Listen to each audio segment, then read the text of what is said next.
بسم اللہ الرحمن الرحیم۔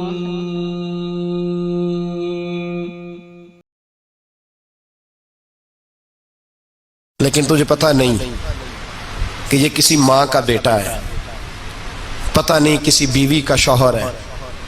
ایک ہمارے دوست ہیں، بزرگ ہیں، ان کا داماد فوت ہو گیا، نشہ کرتا تھا، تو میں تعزیت کرنے ان کے گھر پہنچا تو کھڑے ہو گئے ہاتھ باندھ کے، کہنے لگے حضرت صاحب باقی ساریاں گلاں چھڑ دیو، صرف نشے تے تقریر کریا کرو۔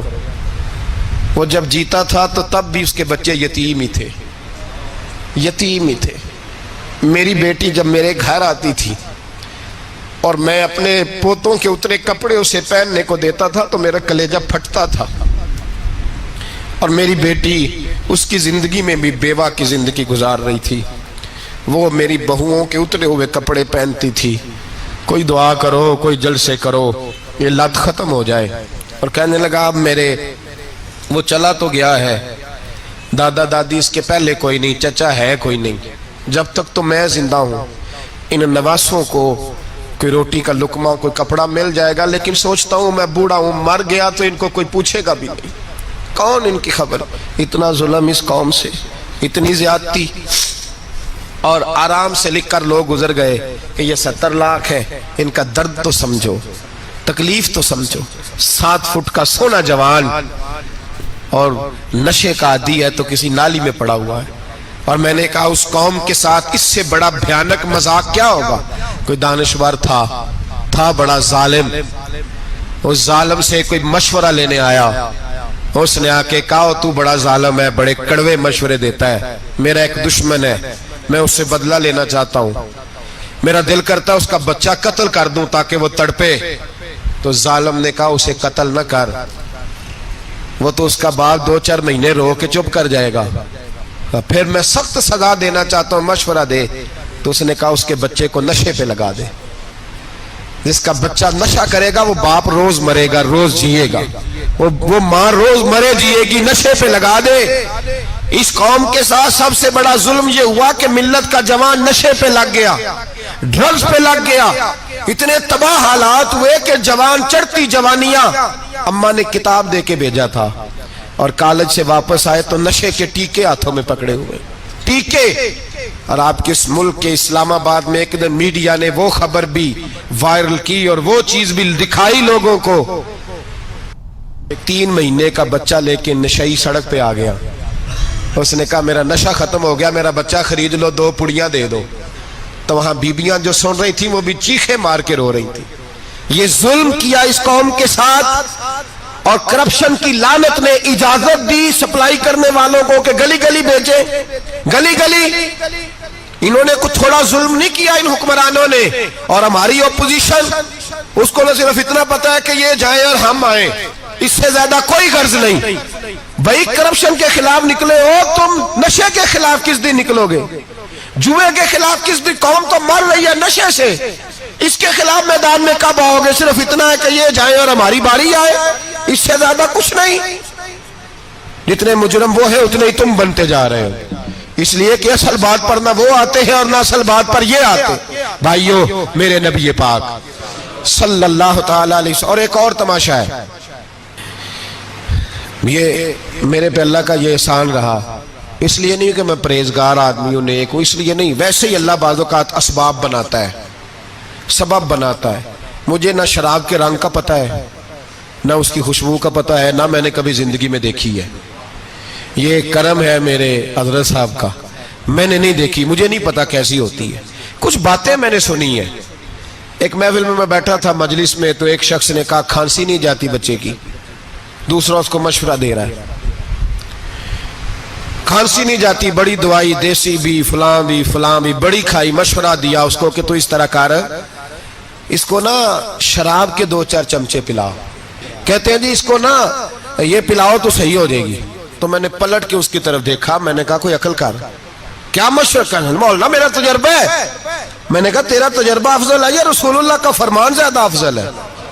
تیرا تجربہ افضل ہے۔ حضرت ام سلمہ رضی اللہ تعالیٰ عنہ کہتی ہے میں نے عرض کی یا رسول اللہ صلی اللہ علیہ وسلم، میری بچی بڑی بیمار ہے، تو مجھے کسی نے کہا ہے یہ تھوڑی سی نشے والی چیز ہے، یہ بنا کے تیار کر کے دو، صحیح ہو جائے گی، بیمار ہے بچی تو یہ نشے والی چیز ہے، اس کو تیار کر کے دو، تھوڑا نشہ ہے۔ اگرچہ بعض، میں نے شروع میں کہا، بعض لوگ مریض کو، سخت مریض کو ایسی ادویات جو مجبوری بن جائے اس کی گنجائش اور اجازت دیتے ہیں، محتاط علماء تو اس میں بھی بہت ساری چیزیں پہلے بیان کرتے ہیں، لیکن اس نے کہا جی میرا نشہ دینا ہے شفا کے لیے۔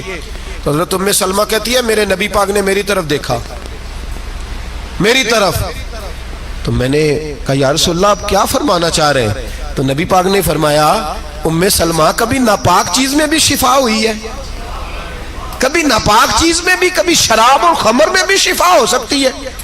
شفا رب کریم نے رکھی ہے پر شہد کے اندر رکھی ہوئی ہے، شفا اللہ نے رکھی ہے قرآن مجید میں رکھی ہوئی ہے، تو اس میں بھی کبھی یہ حضور نے بیان کیا ہے کہ اس کے اندر شفا ہو سکتی، تو امت کتنی دلیری کرتی ہے جو یہ مشورے دیتی ہے کہ اس کے اندر نشہ ہے، شراب ہے، تو کھانسی چلی جائے گی تو فلانی بیماری چلی جائے گی۔ نہ آؤ ان چیزوں پہ، نہ اپنے ایمان کو خرابی دو، اور نہ ایسی باتیں کرو جس سے کہ ڈائریکٹ رسول اللہ صلی اللہ علیہ وسلم کے واضح ارشادات کی مخالفت ہو۔ میرے نبی پاک صلی اللہ علیہ وسلم نے فرمایا، اور پھر کچھ لوگ کہتے ہیں تھوڑی پی ہے جی۔ اب تو میں تجزیے میں پڑھ رہا تھا کہ ایسی شراب ایجاد ہو گئی ہے، لوگ شراب پیتے ہیں اور وہ مست بھی رہتے ہیں، کار بھی چلاتے رہتے ہیں، کہتے ہیں جی نہیں ہمارا ذہن معاف نہیں ہوا تو یہ والی صحیح ہے، نشہ نہیں لاتی۔ میرے نبی پاک صلی اللہ علیہ وسلم نے فرمایا جس چیز کی تھوڑی مقدار، زیادہ مقدار حرام ہے اس چیز کی تھوڑی مقدار بھی حرام ہے، جس کی زیادہ مقدار حرام ہے اس کی تھوڑی بھی۔ تو خمر اور شراب اگر فل پینا جائز نہیں تو تھوڑی پینا بھی جائز، یہ حرام ہے اور حرام تھی اور قیامت تک حرام ہی رہے گی۔ میرے نبی پاک صلی اللہ علیہ وسلم نے منع کیا اور حضور نے اظہار ناپسندیدگی فرمایا، فرمایا 40 دن تو عبادت ہی قبول نہیں ہوتی شراب پینے والے جب تک سچی توبہ نہ کرے۔ ایک دن صحابہ بیٹھے تھے سارے، حضرت ابوبکر صدیق بھی تھے، فاروق اعظم بھی تھے، عثمان غنی بھی تھے، ڈھیر ساری تعداد تھی صحابہ کی، سارے تشریف فرما تھے۔ حضرت عبداللہ ابن عمر رضی اللہ تعالیٰ عنہ حدیث کے راوی ہیں اور مستدرک للحاکم کے اندر، ابن حبان کے اندر یہ روایت موجود ہے۔ فرماتے صحابہ نہ بات کر رہے تھے، اور بات یہ کر رہے تھے کہ یار لوگوں کو گناہوں سے کیسے روکا جائے، لوگوں کو گناہوں سے گفتگو صحابہ یہ کر رہے تھے۔ عبداللہ ابن عمر کہتے ہیں بیٹھے تھے اور یہ گفتگو کر رہے تھے کہ گناہوں سے پلاننگ جی ہوتی تھی، ان کی جو محفلیں ہوتی تھی نا بیٹھ کے، وہ خوش گپیاں نہیں ہوتی تھی بلکہ وہ تبلیغ کی، جد و جہد کی، لوگوں کو برائی سے منع کرنے کے لیے بیٹھتے تھے، اس پر منصوبہ بندی کرتے تھے، پلان کرتے تھے، آگے ترتیب دیتے تھے۔ گفتگو ہو رہی تھی تو اب آپس میں بات ہونے لگی کہ کون سا گناہ زیادہ برا ہے جس پر سب سے پہلے کام کیا جائے۔ تو دور ایک صحابی بیٹھے تھے، ان کا نام تھا عبداللہ ابن عمر، ایک عبداللہ بن عمر ہے اور ایک عبداللہ ابن عمر ہے۔ حضرت عبداللہ ابن عمر دور بیٹھے تھے، بڑے سمجھدار سیانے باریک بین آدمی تھے۔ تو حضرت عمر فاروق اپنے بیٹے سے کہنے لگے جا عبداللہ ابن عمر سے پوچھ کے آ کہ سب سے سخت گناہ کون سا ہے۔ توجہ ہے میرے بھائیوں، ادھر دیکھیے گا میری جانب، پوچھ کے آ کہ سخت گناہ کون سا ہے۔ عبداللہ بن عمر رضی اللہ تعالیٰ عنہ کی خدمت میں جب عبداللہ ابن عمر گئے تو جا کے کہنے لگے کہ صحابہ پوچھتے ہیں کہ آپ نے زیادہ وقت گزارا ہے نبی رحمت صلی اللہ علیہ وسلم کے پاس، تو بتلائیے برا گناہ کون سا ہے، سب سے سخت گناہ، تاکہ سب سے پہلے اس پر پابندی لگائی جائے، اس پر محنت کی جائے۔ تو حضرت عبداللہ ابن عمر کہنے لگے صحابہ کو جا کے بتا دو کہ سب سے برا گناہ شراب پینا ہے، سب سے برا گناہ، اور یہ ام الخبائث ہے، برائیوں کی جڑ ہے، گناہوں کی ماں ہے، یہ بنیاد ہے، باقی گناہ اسی سے شروع ہوتے ہیں۔ کہتے ہیں میں نے آ کے بتایا تو حضرت ابوبکر صدیق رضی اللہ تعالیٰ عنہ سیدنا فاروق اعظم کہنے لگے خود جاتے ہیں، ان کے پاس خود جاتے ہیں، چونکہ ہم نے بات سننی ہے ہم خود جاتے ہیں اور ان سے جا کر کے سوال کرتے ہیں کہ اگر آپ کو اس تفصیل کا پتہ ہے نا تو اس کے پیچھے بھی کوئی تفصیل ہوگی جو میرے نبی پاک نے بیان کی ہوگی صلی اللہ تعالی علیہ وسلم، اس تفصیل کا بھی آپ کو پتہ ہوگا جو نبی پاک نے بیان کی ہوگی، اس بات کے پیچھے جو بیک گراؤنڈ ہے، جو پس منظر ہے۔ فرماتے ہیں کہ ہم اٹھے، عبداللہ ابن عمر کے پاس گئے ان سے جا کے پوچھا کہ جناب آپ نے یہ تو فرمایا ہے شراب ام الخبائث ہے، تو اس کے پیچھے پس منظر کیا ہے؟ تو عبداللہ ابن عمر کہنے لگے یہ میں نے اپنے پاس سے نہیں کہا، یہ میں نے نبی پاک سے سنا ہوا ہے۔ حضور سید عالم صلی اللہ علیہ وسلم بیٹھے تھے تو حضور نے فرمایا شراب یہ نشہ یہ برائیوں کی ماں ہے۔ اور پھر حضور نے ایک مثال بیان فرمائی، نبی رحمت علیہ السلام نے فرمایا بنی اسرائیل کا ایک واقعہ ہے، ایک خوبصورت جوان تھا تو ایک عورت کا دل آ گیا اس پر۔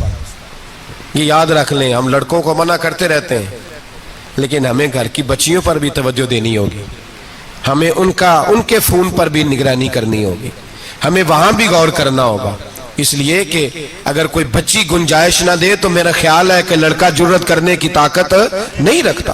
تو وہاں بھی ان کی اماں سے کہے کہ پابندی لگائے، بچی کسی کا موبائل لے کر کے کہیں اس کو استعمال تو نہیں کر رہی، اس پودے پر بھی توجہ دے، درخت بننے سے پہلے اس کی بھی نگرانی کریں، یہ بھی بڑا ضروری کام ہے۔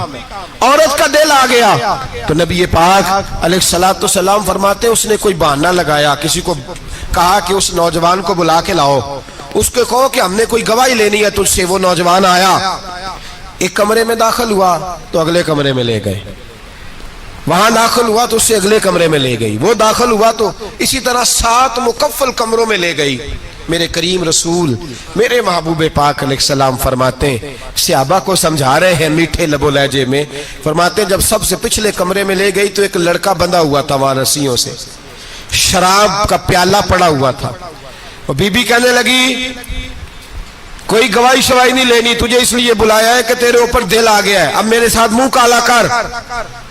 تو وہ جوان کہنے لگا نہیں، میں نے اپنے نفس کو پاک رکھا ہوا ہے، میری نظر بھی پاک ہے، دل بھی پاک ہے، اور اس کی برکت یہ ہے کہ رب نے میری روح کو بھی پاک رکھا ہوا ہے، تو میں یہ حرکت نہیں کر سکتا۔ پاک لوگ پلید کاموں کی جانب توجہ نہیں کرتے، میں یہ حرکت نہیں کر سکتا۔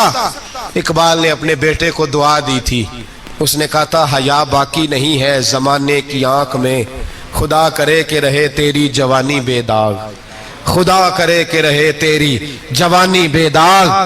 کہا میرے ساتھ منہ کالا کر، اس نے کہا میں نہیں کرتا۔ کہنے لگی چل پھر اس کو قتل کر، اس کو میں نے باندھا ہوا۔ اس نے کہا میں قتل کیوں کروں، میری کیا دشمنی ہے؟ کہا پھر شراب پیو، کہا میں شراب بھی نہیں پیتا۔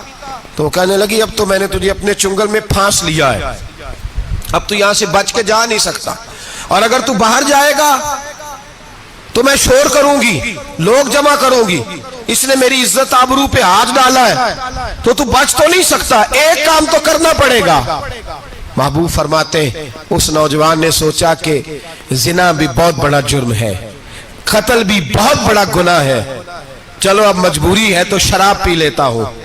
لیکن وہ سمجھا نہ کہ شراب تو بنیاد ہے، اس نے ایک پیالہ جو پیا کہنے لگا ایک اور دے دو، دوسرا پیا تو کہنے لگا ایک اور دے دو، اب 3 پیالے 3 بوتلیں شراب جو پی چکا تو خماری چڑھ گئی۔ اب اس عورت کے قریب جانے لگا کہ میں تیرے ساتھ زنا کروں گا۔ اس نے کہا جب تک میں قریب نہیں آنے دوں گی جب تک تو اسے قتل نہ کرے۔ اس نے اسے قتل بھی کیا، زنا بھی کیا۔ تو محبوب فرمانے لگے یہ قتل اور زنا جو ہوا ہے تو یہ شراب کی وجہ سے ہوا ہے، گویا شراب وہ جرم ہے جو قتل بھی کرائے گی، جو زنا بھی کرائے گی۔ اور اگر آپ نشئی کو دیکھیں، اگر آپ شرابی کو دیکھیں تو کیا وہ ڈکیتیاں نہیں کرتا پھرتا، وہ چوریاں نہیں کرتا، وہ اپنی ہی ماں کا زیور نہیں بیچ آتا، وہ اپنی ہی بہن کا پڑا ہوا جہیز نہیں بیچ آتا، وہ اپنے ہی گھر میں ڈاکے نہیں ڈالتا، وہ اللہ کے گھر مسجد میں آ کر کے چوری نہیں کرتا، وہ صرف اس لیے کرتا ہے کہ یہ نشہ، یہ شراب، یہ ماں ہے گناہوں کی، یہ جڑ ہے۔